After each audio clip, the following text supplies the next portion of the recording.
Untuk Awaludin. Ke sebelah tengah. Oh, terempatan cantik. Itu dia. Jaringan pembukaan untuk pasukan Johor Takzim. Menerus. Oleh baik seorang untuk Ridwan Fakri. Melakukan percubaan baik. Tindakan susulan. Jaringan yang kedua untuk Abu Hanif Hassan.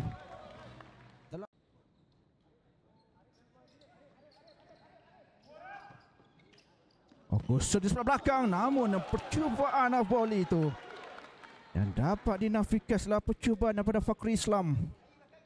Yang cuba memberikan asakan kosong. Peluang dengan percubaan. Tak besar tindakan susulan. Cukup baik. Lihat bagaimana percubaan daripada Khairul Seza yang muncul tidak tepat. Itulah ketenangan dan juga ketepatan untuk pasukan Johor Takzim. Yang mencari selamatkan buat seketika. Satu lagi untuk Awaludin. Meletakkan jaringan keempat untuk pasukan Johor Takzim. Yang cukup. Dapat dirambas baik saja. Untuk pasukan Malaysia University. Cukup sayang. Peluang yang gagah pula diterjemahkan dengan jaringan. Baik sentuhan daripada Bruno Taufik. Awaludin atau jaringan daripada Abu Hanifah sebenarnya yang meletakkan jaringan kelima pasukan Johor Takzim.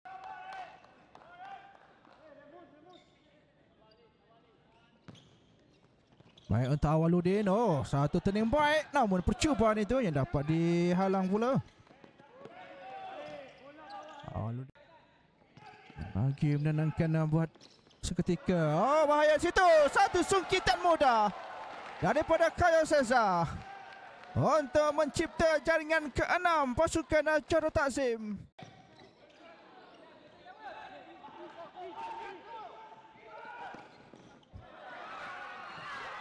Itu dah cantik.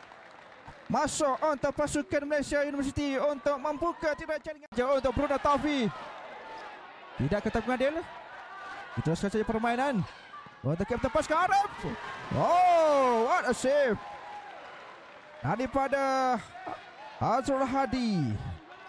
Dua benteng tapi seorang saja yang lepaskan.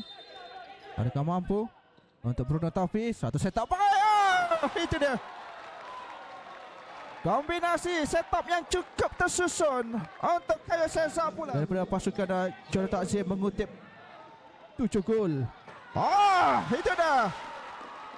Jaringan kedua. Ada respon daripada pasukan Malaysia University ini. Mampu untuk Zainal Abidin Hamzah. Cantik. Tindakan yang kedua. Berjaya ditepis pada awalnya daripada Azrul Hadi. Dekat 1-2 untuk salam besar ni. Ada cubaan daripada Awaludin. Firdaus. Jaringan ke-8 daripada pasukan Johor Takzim. Aizat Warhanuddin buat kalinya ke-8. Baik satu pertama untuk Awaludin. Namun tinggi pula. Bruno. Dapat dirampas baik saja. Namun tolakan itu masuk cantik. Berjaya juga mendapatkan jaringan ketiga dari pasukan Malaysia University.